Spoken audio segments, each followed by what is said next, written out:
Olá, meu querido irmão e minha querida irmã internauta. Neste momento, vocês assistirão a uma maravilhosa ministração da Palavra de Deus, completamente baseada nas Escrituras Sagradas. Uma palavra que visa a edificação do corpo de Cristo, que visa ao aumento de nossa fé, a edificação da nossa fé, a todos nós que amamos a Deus e que aguardamos pela sua segunda vinda. Você que deseja compreender da palavra de Deus, ser edificado, santificado, curado e liberto, neste momento pegue a Escritura em suas mãos, nos acompanhe nessa mensagem para a glória de Deus. Não se esqueça que no final você pode inclusive compartilhar com seus amigos esta mensagem, pode sinalizar com um joinha aqui embaixo do seu vídeo e mesmo tecer os seus comentários em o nome de Jesus. Quero convidar os irmãos a pegarem suas Bíblias. Quero começar lendo aqui um texto de João Evangelho, capítulo 5, versículo 39 e 40. Um texto já lido aqui ultimamente, algumas vezes e repetidamente, mas é preciso que nós comecemos por ele para chegarmos onde nós precisamos chegar. João capítulo 5, versículos 39 e 40, que dizem assim: examinai as Escrituras, porque julgais ter nelas a vida eterna, e são elas que testificam de mim. Contudo, não quereis vir a mim para terdes vida. Esta é uma palavra que Jesus falou aqui para os líderes religiosos judeus. Não sei se os irmãos já leram com atenção o Evangelho de João, mas este Evangelho ele é bem particular no que diz respeito aos conflitos que o Filho de Deus encarnado enfrentou com relação ao judaísmo, a religião predominante no tempo de Cristo em Jerusalém para o povo hebreu, uma religião que invocava para si o direito de ser nação única e exclusiva de Deus. Então os irmãos imaginem que o povo de Israel, e isso é legítimo do ponto de vista da aliança do Sinai, isso era mais do que legítimo, porque o Deus de Abraão, de Isaac e de Jacó, o Deus da aliança do Sinai, de fato fez uma aliança com este povo, com os judeus. Entregou para ele os seus oráculos, a sua revelação, enviou os seus profetas. O que ocorre é que os homens não estavam naquele tempo ainda em condições de conhecimento para discernir a vontade de Deus a eles revelada. Isso é muito claro quando o livro de Hebreus, por exemplo, no Novo Testamento, nos deixa claramente o ensinamento de que a revelação de Deus, ela é dada aos homens em níveis diferentes. Nós vemos em Hebreus, no capítulo 6, versículos de 1 a 3, que o apóstolo Paulo, ele diz que Deus concedeu a revelação aos antigos numa perspectiva rudimentar, ou que seja elementar. Se você for procurar entender o que é o rudimentar ou o elementar, lá em Hebreus, é como se fosse numa linguagem infantil, como se fosse o que nós chamamos hoje de beabá. De modo então que o apóstolo também nos diz que chegando então no tempo da encarnação de Cristo, então agora a igreja deve deixar de lado, e essa é a expressão que ele vai usar em Hebreus capítulo 6, versículos 1, 2 e 3, dizendo que nós devemos deixar de lado aquilo que outrora nos era útil, aquilo que outrora era a revelação possível naquele tempo, para então, uma vez deixando para trás esses rudimentos, que nós então avancemos agora para aquilo que é perfeito. Então, a Bíblia Sagrada, que é tão cultuada pelo cristianismo, enquanto um livro sagrado, ela nos ensina. E aqui nós precisamos, já que nós amamos tanto a Escritura enquanto escritos, e amamos tanto a Bíblia enquanto livros sagrados, precisamos então ouvir a Escritura. E isso Paulo também vai dizer lá em Gálatas, no capítulo 4, quando ele diz no versículo 21 em diante: vocês que são da lei, porventura, vocês não ouvem a lei? Vocês não ouvem a lei? Ou seja, como pode vocês terem a lei por premissa e não darem ouvido àquilo que vocês próprios defendem? Ou seja, se nós eu digo, nós cristãos, nós que temos a Bíblia Sagrada como um conjunto de livros sagrados, inspirados por Deus, primeiramente a Moisés, aos profetas e então aos apóstolos, é preciso que nós então ouçamos o que ela própria tem a nos dizer. Porque é possível que, como os judeus do tempo de Cristo, nós criamos uma relação idólatra com a Escritura. Pastor, mas como é que pode ser uma relação idólatra? Ora, veja o texto de Jesus quando ele repreende os judeus dizendo, 39 do capítulo 5, vocês examinam as Escrituras.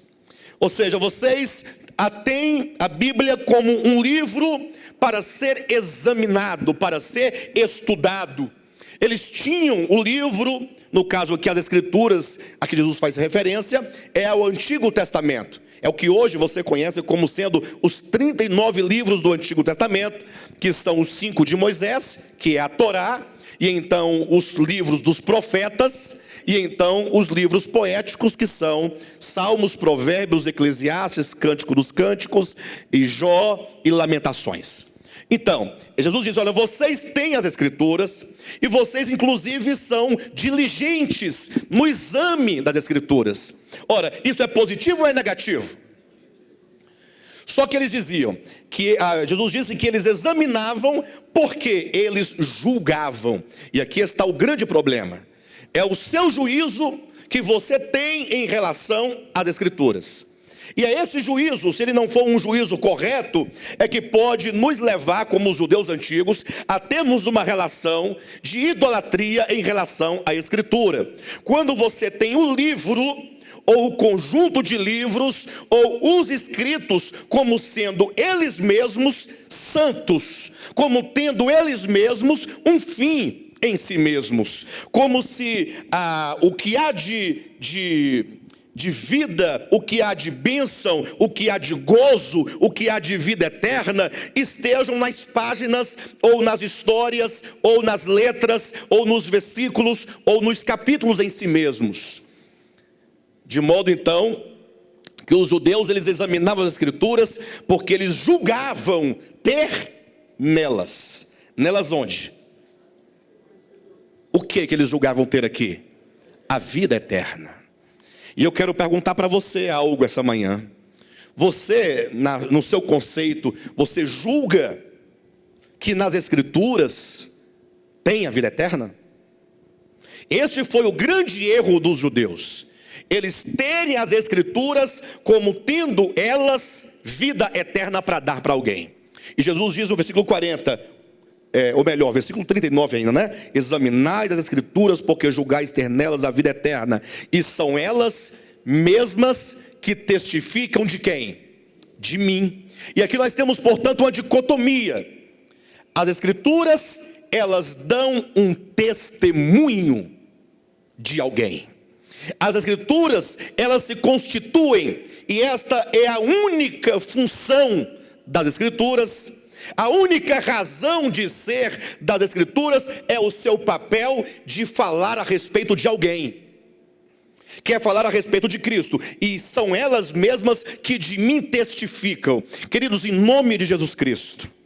Em nome de Jesus Cristo. Quando eu falo da relação bibliólatra com a Escritura, uma relação de idolatria com a Escritura, é porque os judeus, eles tinham essa relação de confiar na Escritura e de acreditar que seria no exame ou no cumprimento daquelas palavras, daqueles mandamentos, daqueles estatutos, eles obteriam vida eterna.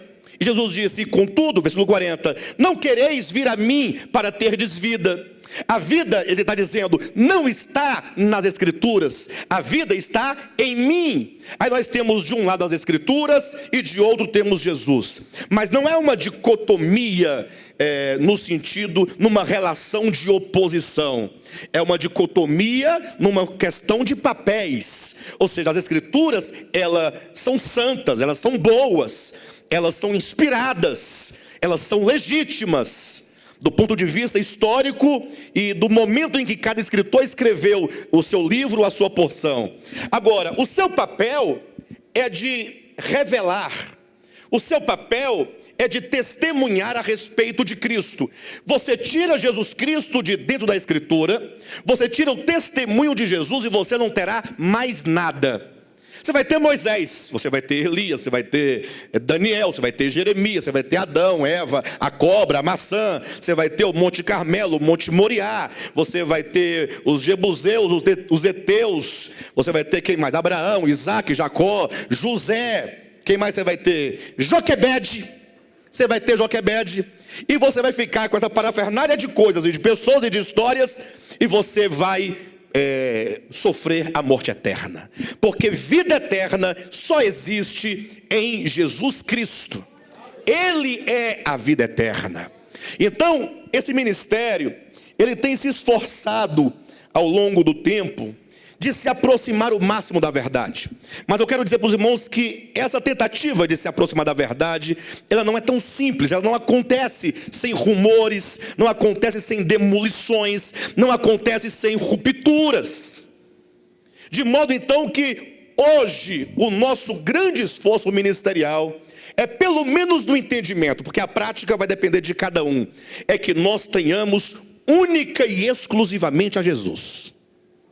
Nós não queremos mais nada além de Jesus, o Filho de Deus, encarnado, crucificado, ressurreto, assunto entronizado e que vai voltar. Essa é a nossa fé e essa é a nossa esperança. Quanto a Moisés e aos profetas e mesmo aos apóstolos ou quem quer que seja, eles todos nos servem para nos falar de Jesus. Tudo o que eles dizem e disseram a respeito de Cristo, nós precisamos absorver, entender, tomar posse e se apropriar, para que possamos então gozar de vida, termos vida. Então, a dicotomia, a Escritura, enquanto um suporte, e Cristo Jesus, aquele que é o objeto do testemunho das Escrituras, que é a própria vida eterna, há uma distinção, portanto. E a igreja precisa pensar isso. Talvez você não consiga resolver isso agora, hoje, mas o importante é que você comece a pensar no que Jesus disse para os judeus. Vocês tomaram o suporte das Escrituras e deixaram de lado o objeto, a substância, a essência da qual as Escrituras testificam. Pastor, nós podemos ter os dois? Sim, nós podemos não, nós devemos ter os dois. Desde que nós não mudemos os papéis, desde que você entenda e passe a ter uma relação com a Escritura, enquanto um suporte de sustentar uma verdade que é Cristo. Essa é a função única e exclusiva. O interessante é como que as pessoas então se aproximam das Escrituras. Esse talvez seja o grande problema do cristianismo, dos cristãos de uma maneira geral. Eles lutam e eles brigam por causa de Abraão, por causa da Arca de Noé. Eles ficam entusiasmados, por exemplo, em dizer: olha, vocês sabiam que agora teve uma pesquisa em tal lugar e encontraram a Arca de Noé que estava em cima de um monte lá dentro do gelo? Aí vem um tumulto, aí sai uma revista para dizer que é mentira, aí vem outra revista para dizer que é verdade. E os crentes no meio, igual barata tonta, porque quando diz que é mentira, eles se desesperam. Quando diz que é verdade, eles se alegram. Estão preocupados com a Arca de Noé. Estão preocupados com respeito a Adão, porque dizem que Adão tem milhares de anos, segundo a ciência, a arqueologia, a antropologia. Aí você vai lá, faz um curso de teologia, descobre que Adão tem 6.000 anos. Aí você fica desesperado agora, porque a ciência diz uma coisa e a Escritura parece dizer outra, e você fica ali naquela confusão. Aí você descobre que os chineses são mais velhos do que Adão, que quando Adão foi criado, os chineses já existiam. Ah, pastor, eu nunca ouvi falar disso. É porque você nunca estudou.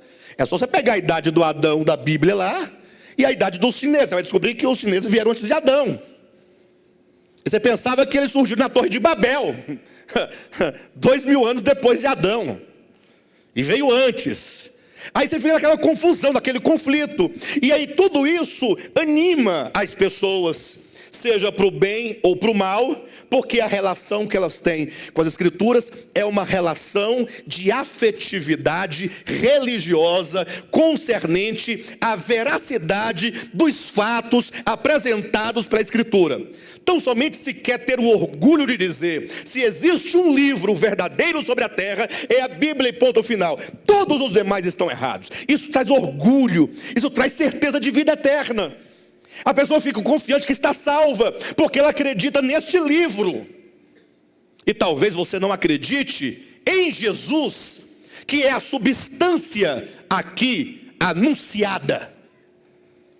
E eu quero ser claro e honesto para os irmãos, embora o Vladimir tenha me de falar, pastor, vai com calma, gotinhas homeopáticas. Ele diz para mim hoje, cuidado porque muito remédio também mata. Remédio demasiado mata. Eu quero dizer para os irmãos que a Bíblia, essa que você tem nas suas mãos, ela não pode salvar você. Ela não pode salvar você. Infelizmente não pode salvar você. O máximo que ela pode fazer é falar a respeito de alguém que pode salvar você. Ela vai te mostrar aquele que é a vida eterna, aquele que é o caminho, aquele que é a verdade. Por isso que há uma distinção muito grande entre a Escritura enquanto suporte e Cristo enquanto a essência, a substância e a verdade. E a diferença é tão grande que nós podemos verificar aqui. Abra sua Bíblia em Hebreus capítulo 4, versículo 12. E aqui se diz claramente onde está a diferença, a profunda diferença. Capítulo 4, versículo 12 e 13, que diz assim, olha, porque a palavra de Deus, repita comigo, a palavra de Deus. Gente, que maravilha, nós temos que ler e sentir o que nós estamos lendo e falando. Porque a palavra de Deus é viva. Olha, mas Jesus disse para os judeus lá em 5,39 de João, que eles recorriam e eles examinavam as Escrituras, porque eles julgavam que elas dariam a vida eterna a eles. E Jesus disse, entretanto vocês não querem vir a mim para terdes vida. Vocês vão às Escrituras, mas vocês não vêm a mim para ter vida. Vocês examinam as Escrituras, são discípulos das Escrituras, porque julgam ter a vida eterna, mas não querem vir a mim. O que significa isso? É só falar o óbvio. É possível você ser um grande admirador da Escritura e não ir a Cristo. Isso porque você vai julgar que a mera Escritura em si mesma pode dar vida. Então a conclusão que se chega é que se os judeus iam às Escrituras, porque eles julgavam ter nelas a vida eterna, e não iam a Cristo para ter vida, então eles não tinham vida. Tinham? Ora, e se eles não tinham vida, então eu concluo que as Escrituras não podem dar vida. Perfeito ou não? Por isso agora em Hebreus diz que a palavra de Deus é viva. E as Escrituras são vivas? A Escritura é viva? Ela pode dar vida? E se ela fosse viva? Hein, pessoal? E se ela fosse viva? Se ela fosse viva, ela daria vida. Ela não dá vida porque ela não tem vida para dar. Os judeus pensavam que ela dava vida. O cristianismo pensa que ela dá vida. Só que ela não dá vida. Agora a palavra de Deus, ela é viva. Então aqui está a distinção entre Escritura e palavra de Deus. A palavra de Deus é viva. E tem mais, não somente viva, ela é o que mais? Ela é eficaz e mais cortante do que qualquer espada de 2 gumes. Então ela é viva, ela é orgânica, ela é dinâmica, ela é eficaz e ela é mais cortante que qualquer espada de 2 gumes, e ela penetra até o ponto ponto de dividir alma e espírito, juntas e medulas, e é apta para discernir os pensamentos e os propósitos do coração. A palavra de Deus, ela é orgânica, porque ela entra no homem. A palavra de Deus não é algo que foi prensado nessas folhas e agora está lá numa loja para ser vendida por R$180. Isso não é a palavra de Deus.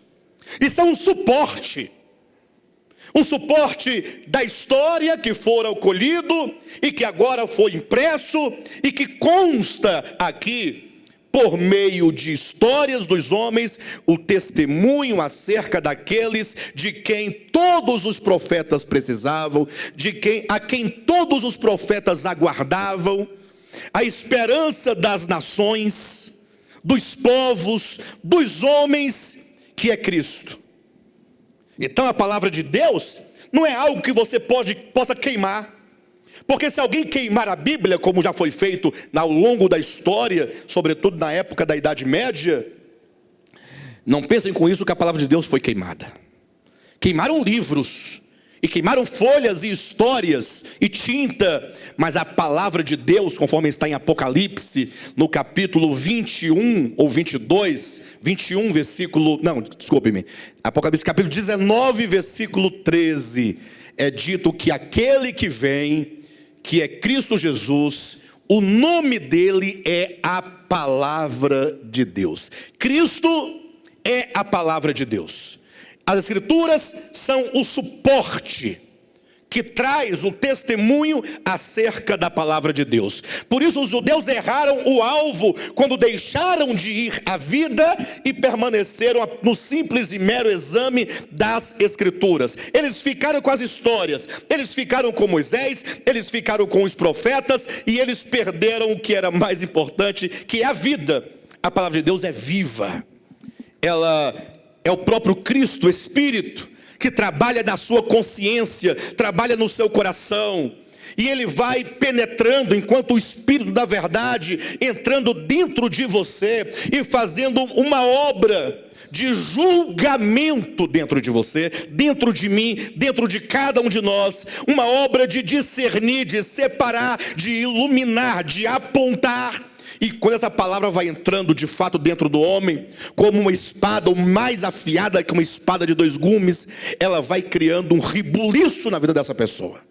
E vai destruindo muitas coisas dentro dessa pessoa, porque para que haja cura, para que haja libertação, para que haja santificação, para que haja edificação, é preciso que toda uma estrutura das trevas, das tradições, do engano, sofismas, sejam destruídos pelo poder da palavra de Deus, que é o próprio Cristo.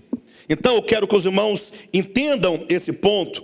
Tanto é que, se nós recordarmos agora, nós vamos lembrar que o povo de Israel, o povo judeu, era aquele povo que aguardava o Messias. Ele esperava pelo Messias de Deus e eles pregavam isso. Tinham o templo, esperavam que um dia o filho de Davi viesse se assentar no seu trono e então iria fazer de Israel a grande nação sobre todas as nações sobre a terra. Pensa num povo que tinha uma expectativa.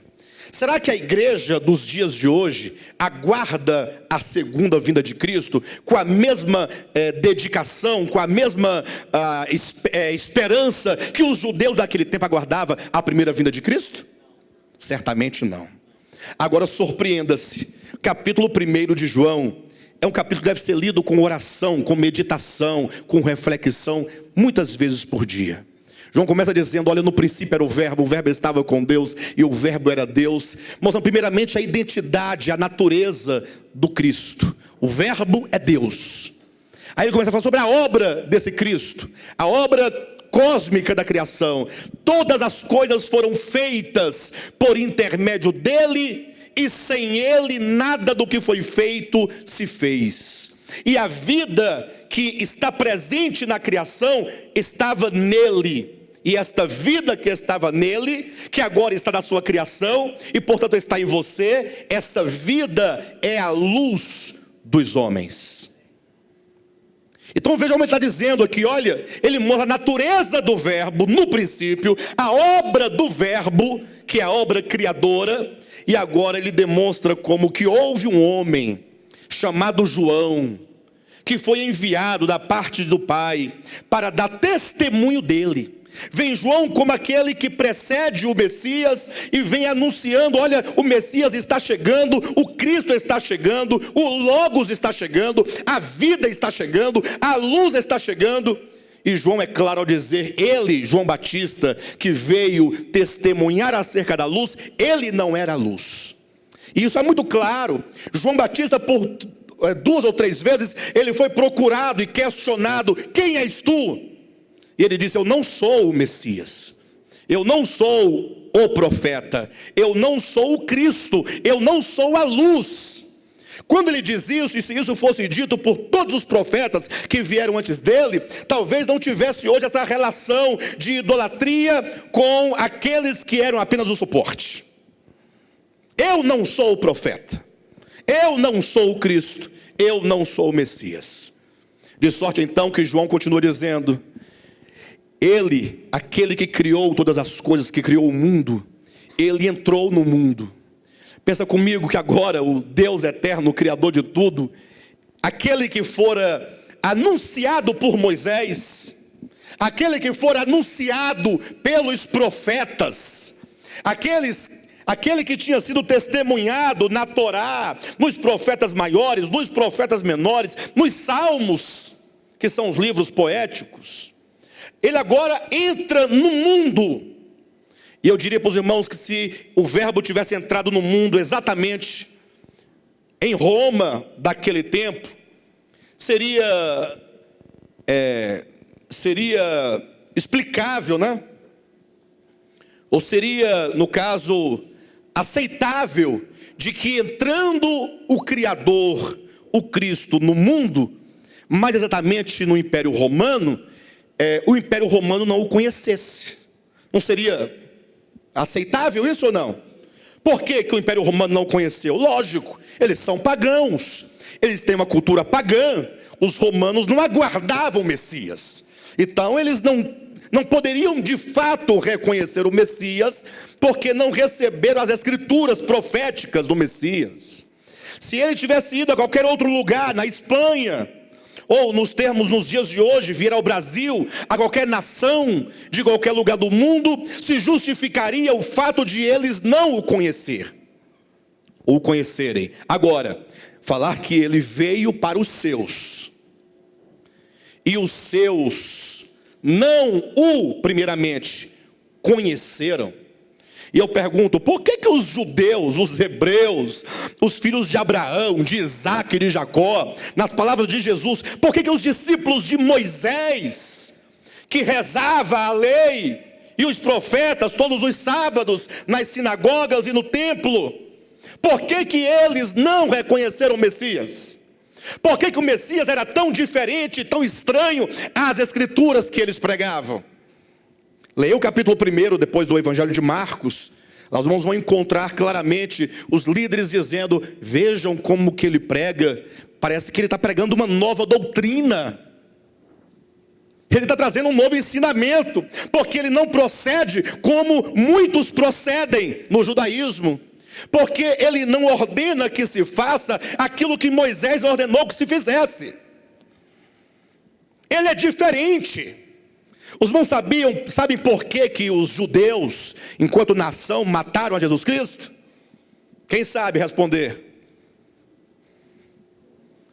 Muitos dizem, não, porque eles tinham medo de perder o cargo, a função, uma coisa, a posição.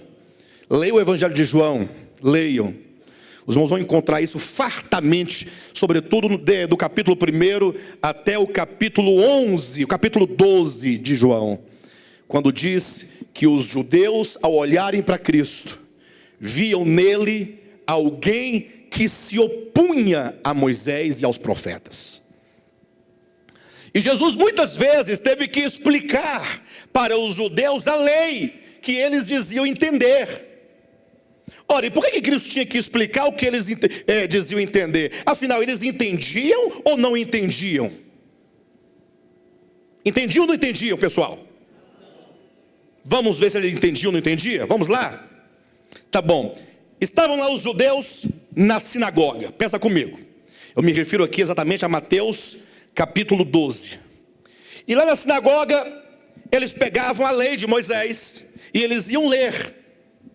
E nas sinagogas havia o chefe da sinagoga, havia ali rabinos, mestres, doutores da lei, que também no templo ensinavam as escrituras. E agora eles iam ler então acerca do sábado do sétimo dia.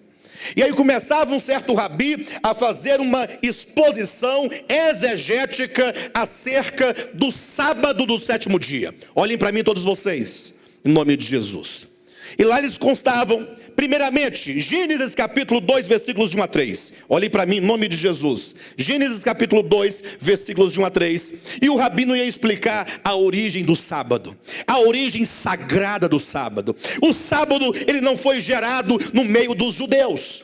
Sábado não é coisa de judeu. Quem diz que sábado é de judeu nunca leu a Bíblia, porque quando o sábado foi instaurado, está o rabino falando, é o rabino que está dizendo.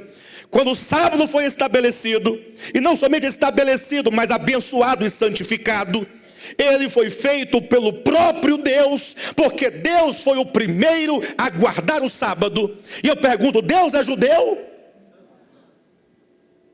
Havia Abraão, Isaque, Jacó e o povo de Israel em Gênesis capítulo 2.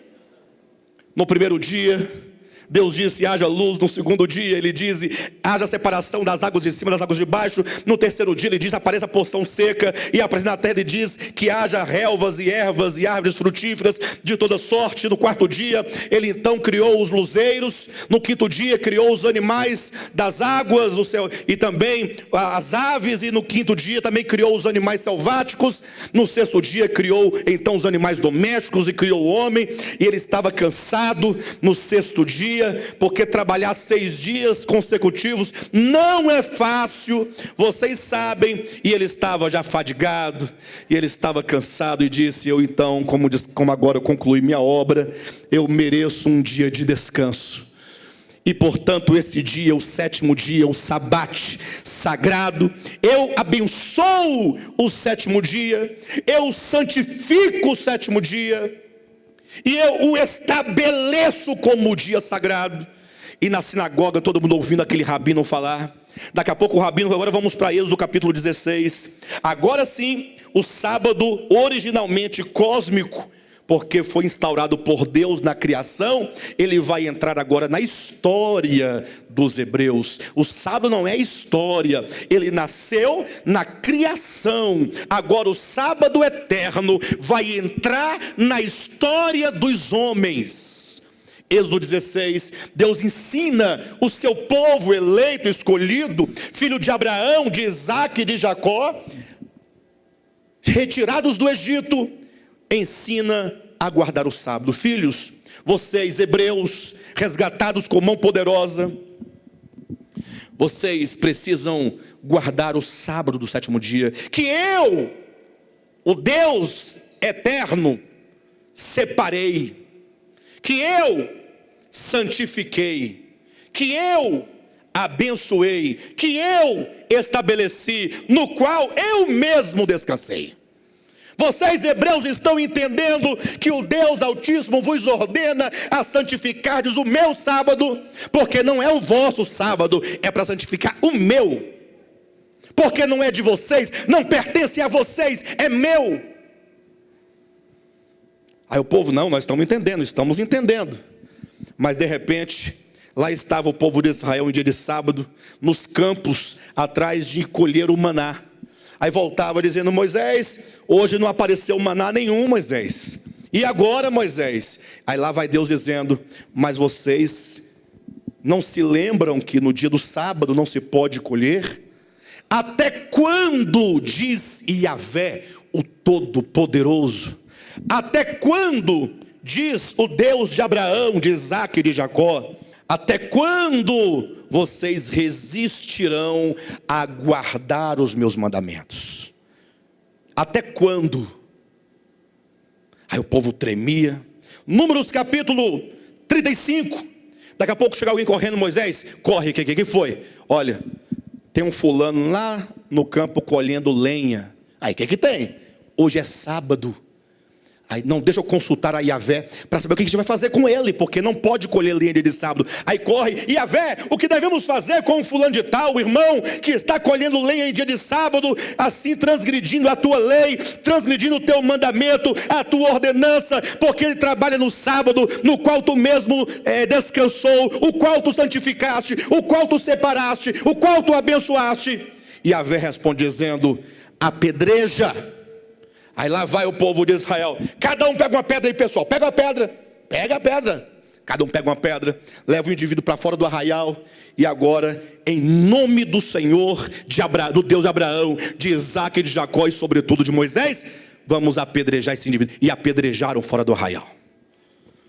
E vai passando o tempo. E aí passando por todos os profetas. E todos repetindo. Eu pergunto, eles não entendiam?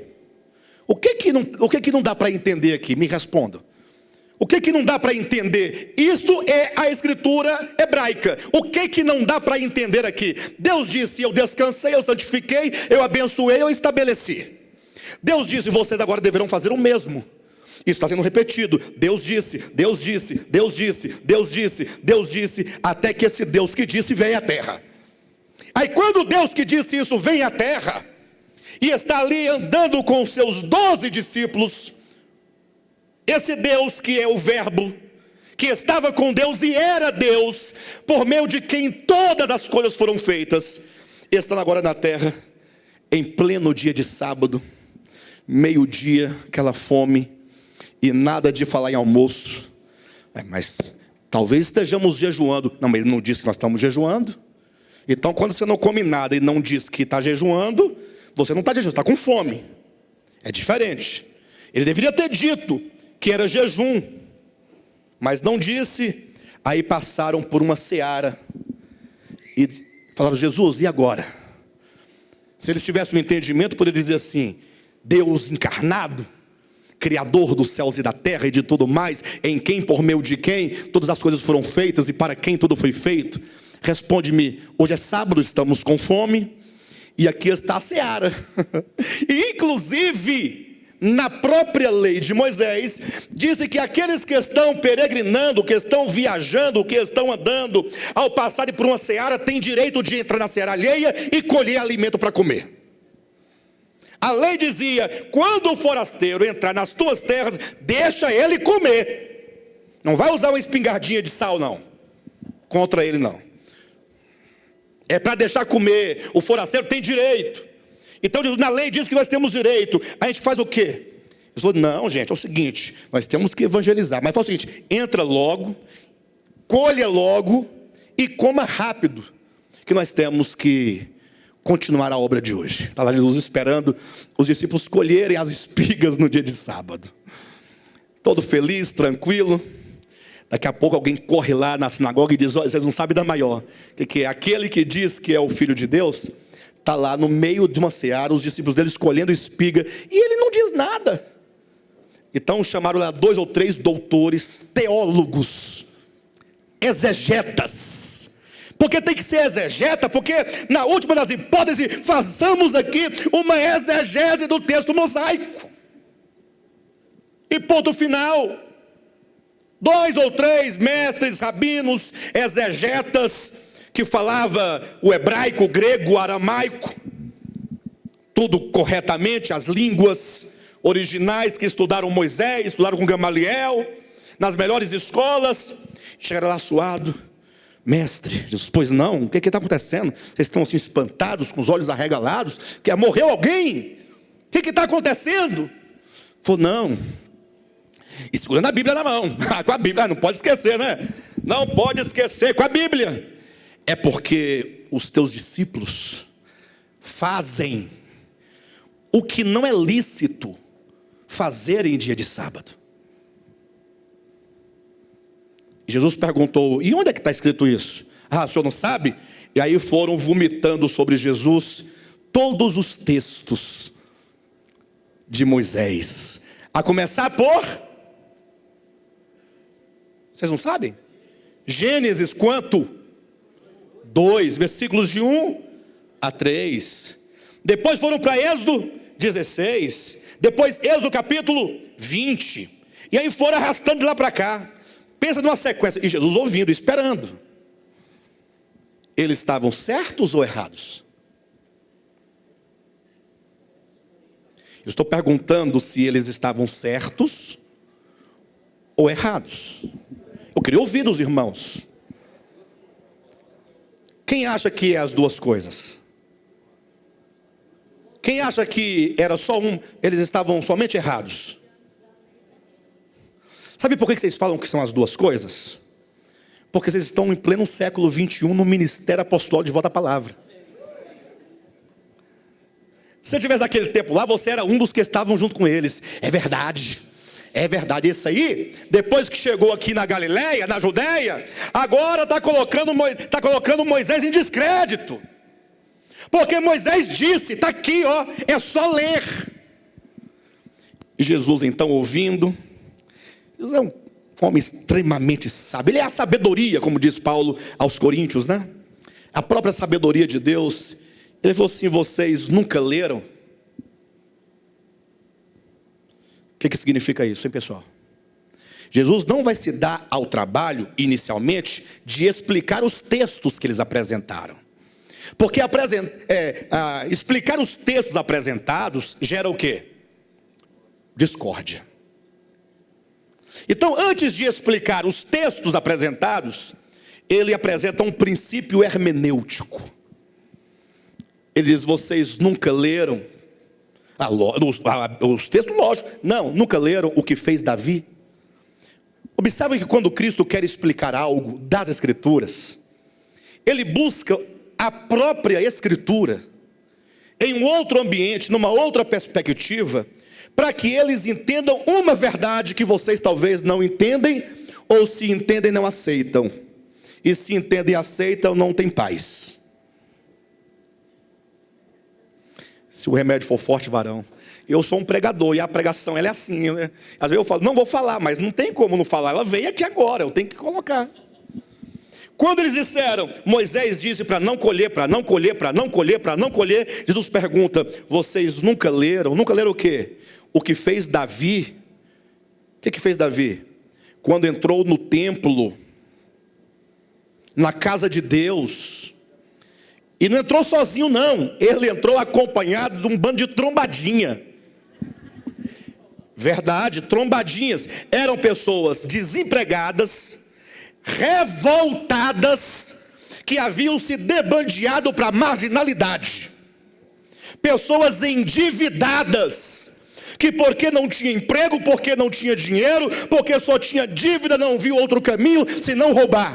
E Davi se associou com os piores homens, e foi com essa gangue que ele entrou na casa de Deus. Lá vai Davi e a gangue entrando no santo lugar, que inclusive a lei dizia que Davi não podia entrar.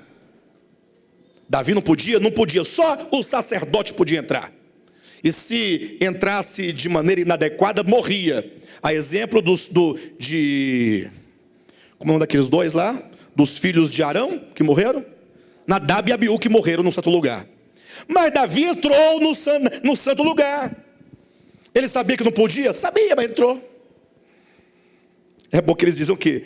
Não pode colher. Não pode, não pode, não pode. Lê aqui, pessoal, pode ou não pode? Está lendo? Você vai ler diferente do que está escrito, pastor? Não, não pode, não pode. Aí Jesus disse assim, quem disse para você que quando disse que não pode, não pode? Jesus está dizendo, Davi entrou. Eu pergunto, podia?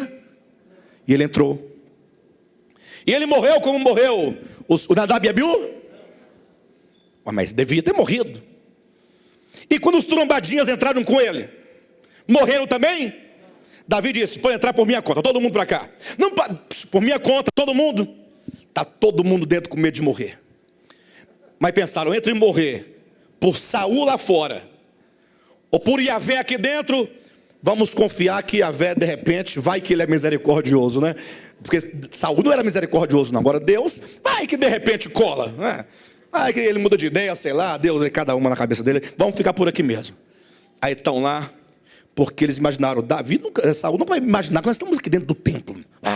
Ninguém vai imaginar uma loucura dessa. Daqui a pouco, Começa a roncar o estômago. Davi, temos que sair daqui, estamos com fome. Davi, calma. Estou vendo ali uma mesa cheia de pães sagrados, pães santos da proposição, pães abençoados, benzidos, pães pertencentes a Deus. Davi, mas tudo bem, que entrar no templo já não é lá essas coisas, mas comer o pão, não, aí já é exagero. Davi, só cada um pode pegar um pedaço aí e comer. E ninguém queria pegar, Davi, ela pegou, já rasgou o pão, já foi dando para um e foi para o outro, e vai comendo e tal.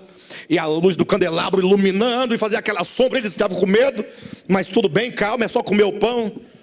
E Jesus disse, vocês nunca leram que quando não podia, Davi entrou e os trombadinhas entraram, e eles comeram e ficaram sem culpa.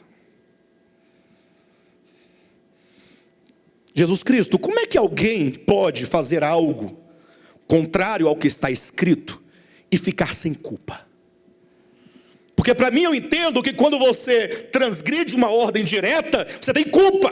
Você sabe, você foi instruído, você conhece, você é Davi, é o rei de Israel, conhece a lei, os profetas. Sabe por que eles ficaram sem culpa? Disse Jesus. E sabe por que vocês acham que ele tem culpa? Porque vocês examinam as Escrituras. Aí vocês tomam a forma da verdade, a forma, o suporte da verdade. E aí vocês então, agora querem usar isso contra o próprio Deus. Como se Deus tivesse dito que não pode trabalhar no sábado. Deus diz que não pode estar aqui. E por que então, agora os meus discípulos estão colhendo no sábado? E eles também não têm culpa. E por que Davi também foi lá e fez o que a sua escritura diz que não podia, e também ficou sem culpa? E vocês, guardando a lei, são culpados da própria lei. Por quê? Vou responder aquela pergunta anterior, para depois responder a de Cristo. Eu perguntei, sabe por que Cristo responde aos questionamentos dos fariseus com um outro texto, ao invés de explicar os textos propostos por eles? Sabe para quê? Porque o texto que eles trouxeram dizia o quê? Não pode. E portanto deve morrer. Não é o que a lei diz? E Jesus disse, não podia também entrar. É um outro texto. Mas entrou e Deus falou assim, não vai morrer não. Por que ele usa a Escritura? Para explicar a Escritura. Simples. Para relativizar a Escritura. Porque este que fala é Deus. E a Escritura não é Deus. Ela fala de Deus. E aqui ele é o Senhor das Escrituras. Como ele é o Senhor do sábado. Como ele é o Senhor do universo. Ele é o Senhor da igreja. Ele é o Senhor da humanidade. Já dizia o apóstolo Paulo, não existe outro Deus além do único. E não há outro mediador entre Deus e os homens. Não há outro, só há um para todos os homens. Quando então Jesus disse, eles vão ficar sem culpa, eu pergunto, sejam honestos comigo. Não tenham medo absolutamente de me ofender, que você não vai me ofender. Jesus relativizou ou não o texto escrito? Escrito. Ele não tornou o texto escrito flexível? Ou não? Porque se ele tomasse o texto escrito, que nós chamamos de escritura, no seu rigor, na sua morfologia, na sua sintaxe, na sua semântica, ele não tinha argumento nenhum. Vocês me desculpem, mas nós estamos com fome. Eu sei que não pode, mas não temos o que fazer, estamos com fome. E vamos confiar na misericórdia do Pai Celestial. Ele só poderia falar dessa maneira. Mas não, ele falou com autoridade. E ficou sem culpa. Aí os fariseus ficaram sem entender. Esse cara está louco. O que ele quer dizer com isso? Porque eu não vejo relação nenhuma. Aí Jesus diz, e vocês também nunca leram? Aí dá outro texto, para relativizar mais ainda. Que os sacerdotes, vossos sacerdotes, lá no templo, na casa de Deus, aos sábados eles trabalham. E tem mais, para que nenhum adventista diga no futuro que é lícito fazer o trabalho sagrado no sábado, que o adventista tem aquela desculpinha, né? Não, trabalhar não, mas se for para colher, para matar a fome, pode. Aí isso não diz isso não. A lei de Moisés não diz isso, diz que não pode, não pode, não pode, acabou. Não, mas é porque trabalhar para ajudar o próximo pode, não. Diz que não pode. Aí Jesus disse, os sacerdotes no sábado, diz, transgridem. Olha a palavra de Cristo. Os sacerdotes, eles transgridem a lei e ficam sem culpa. Como é que você entende que eles transgridem e não tem culpa? Aí vem, até agora nós tratamos só de escritura. Registros. Registro, registro, registro, registro, registro. E Jesus está citando registros.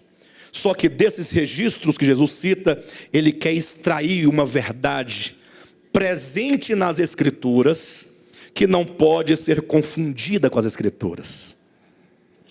Ele disse, se os sacerdotes no templo ficam sem culpa, mesmo transgredindo a lei, se Davi e os trombadinhas no templo transgridem e ficam sem culpa, aqui está, disse Jesus, quem é maior do que o templo.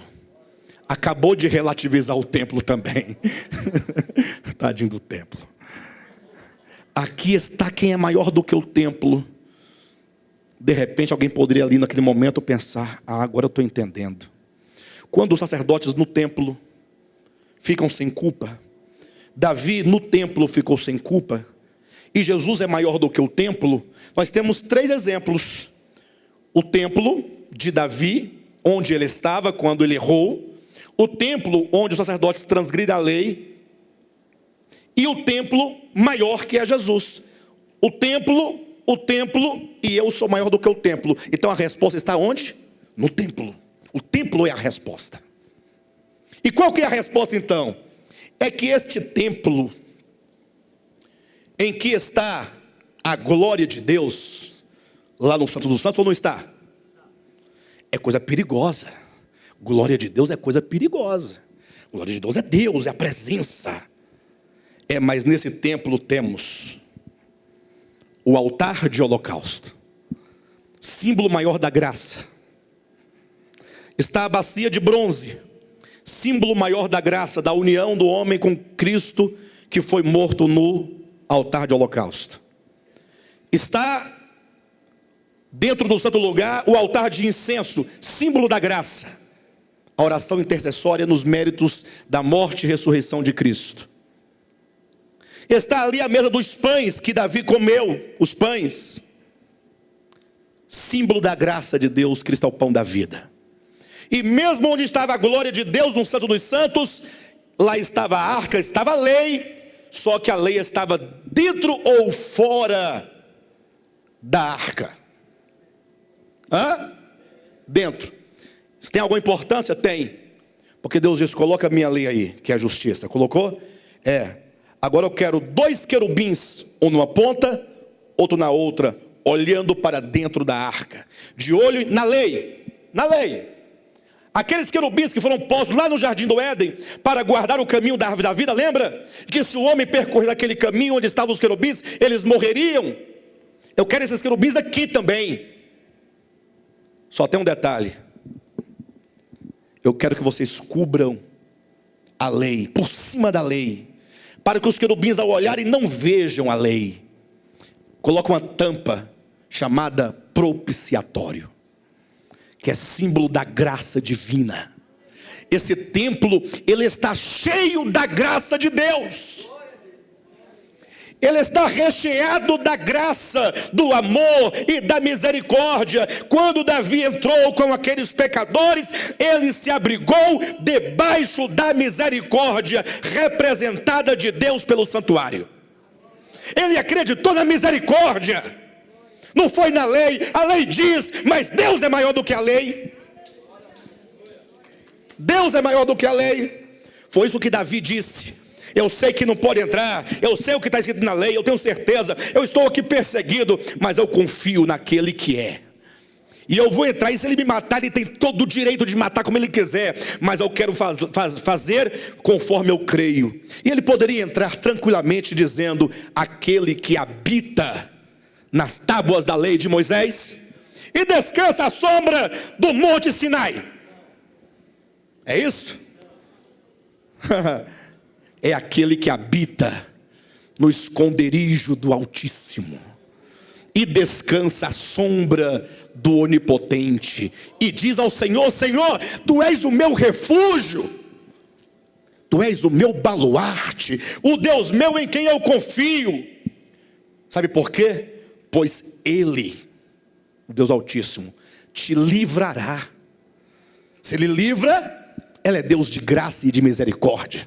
Mas eu vou chamar Moisés. Chame Moisés, Miriam, Arão, vai chamar quem você quiser. Ele me livrará do laço do passarinheiro, da peste perniciosa. Ele te cobrirá com as suas penas, e debaixo das suas asas tu estarás seguro. Pode vir Moisés e a turma toda, tem problema nenhum. Essa era a convicção de Davi e a convicção dos sacerdotes. E Jesus disse: se aquilo que era sombra, que apenas representava a minha graça, já foi suficiente para que eles não ficassem sem culpa, que dirá o próprio templo de Deus vivo em realidade? Eu sou maior do que o templo. E isso que ele diz sobre o templo é a palavra de Deus.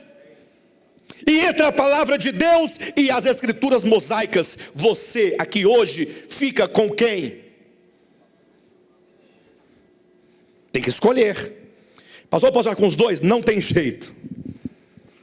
Porque se você quiser ficar com os dois, a palavra de Cristo vai relativizar, e você não vai querer relativizar, infelizmente. Então há de se escolher entre aquilo que é relativo, e dizer que a escritura é relativa não é menosprezá-la nem reduzi-la. Pelo contrário, afirmar isso significa você se tornar absoluto por o único que é absoluto, que é Cristo. Só Deus é absoluto. Só Deus é eterno. Só Deus em Cristo, enquanto encarnado, é santo, é inerrante. Só Ele. Os judeus, infelizmente, eles não permaneceram, ou melhor, eles não alcançaram esse entendimento. E mais uma vez, eu tenho que parar na introdução da mensagem. Mas essas palavras ditas até agora, eu creio que são suficientes para nós pensarmos nelas até no próximo domingo. Tá bom?